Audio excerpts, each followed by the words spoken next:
I'm excited to talk to both you guys. We'll be getting into your upcoming album that's dropping soon. But before that, here at Bionic Buzz, we're all about people's passions. I want to know where your passion for music that came from led you on a musical journey. Was there an album you heard, certain live performance, or something that was natural for you as a child? I don't know who wants to I can go first. I've been playing music. I started playing trumpet when I was 11 in like fourth grade, and just my mom always wanted to make it clear that music was an important part of like education and learning and life and stuff. And I didn't really love it as much as she wanted me to at first, but I stuck with it through many years and met a lot of people through music in general. Kind of similar. My parents bought a piano and signed us up for piano lessons when me and my brother were growing up, probably around like first grade for me.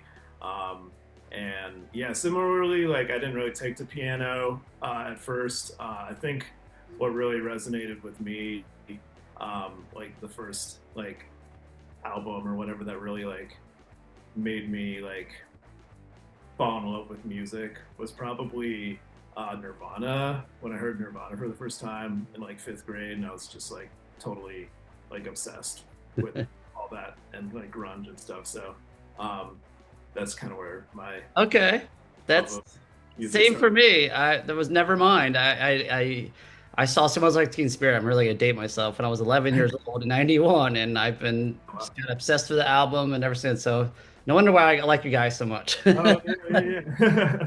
No, they've always been a huge inspiration for me for sure.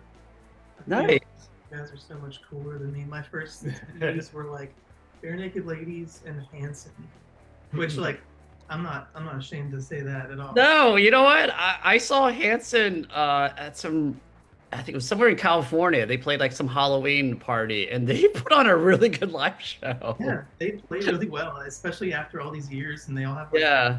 families and stuff. Yeah, I was talking to someone, they're like, why are they playing Riot Fest? I was like, because they're awesome.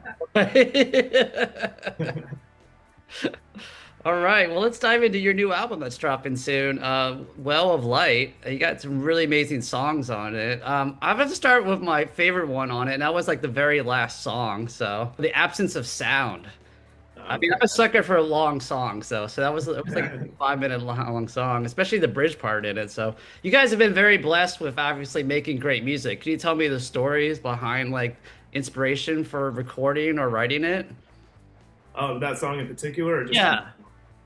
that song I think was probably one of the older songs that we kind of went back to, like an older demo, and kind of reworked it. At the time we were writing it, we were in the bands like Nothing. There's a band called like Star Shells. I think they're like a British rock band. They're kind of like a super group back in like the 2000s. Just really like expansive, like post rock sort of stuff. Was kind of like the inspiration for that song.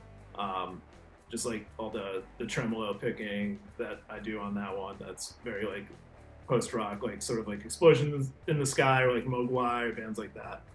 Those were probably the biggest like kind of influences for that song in particular. Very cool.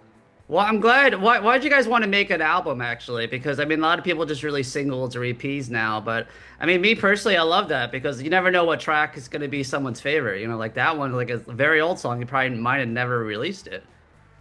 Yeah, we weren't really sure we were gonna make another album. We did an EP a couple years ago, Hmm. and we just kind of were thinking maybe another EP or something. But the writing sessions were just so productive. We ended up like coming up with like at least 12 songs. We probably had to cut a couple from this one that we were just not sure fit the like The vibe, vibe. yeah, of the record. So that was just because yeah, we kind of ended up with an album's worth of songs that we thought we would work well together. Yeah, I definitely like prefer the album format to like endless EPs. Not like to, you know, no offense to any bands who do that. Like, obviously, I like a lot of bands that do that, but I just I always loved albums. Like, I usually listen to them front to back, And I remember growing up being like disappointed if an album was like under 30 minutes or something. Yeah, exactly. Me too. Back when CDs were like the format, it was always like 75-minute long albums. Yeah. And I would love that. But I don't know if I have like 75 minutes in my day to just sit with an album anymore. So I do appreciate shorter albums as an adult. Awesome. Well, let's dive into some other songs from the album. The album's going to drop June 27th. But another single I really liked was Standstill, which you just released recently. Can you tell any fun stories about putting that song together? Sure. So that's kind of funny. I wrote that the day I learned that my nephew was going to be born. It was just like a moment of inspiration. I just sat down and like wrote the like structure of the song, and then I remember telling Connor that story, and then Connor wrote some very fitting lyrics about like being from the perspective of like a parent, yeah.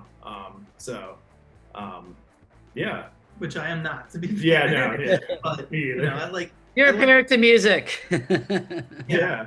I mean, I also like the idea of putting yourself in someone else's shoes before you write lyrics. Not all the time, but like, yeah, just letting that be where the inspiration comes from. I mean, even just thinking about our own parents and stuff and how they raised us, I think that's, kind of important to put yourself in their shoes once in a while just to see where they were coming from, Oh, absolutely. Let's dive into Down 1,000. Oh, that's the yelly one, right? Yeah.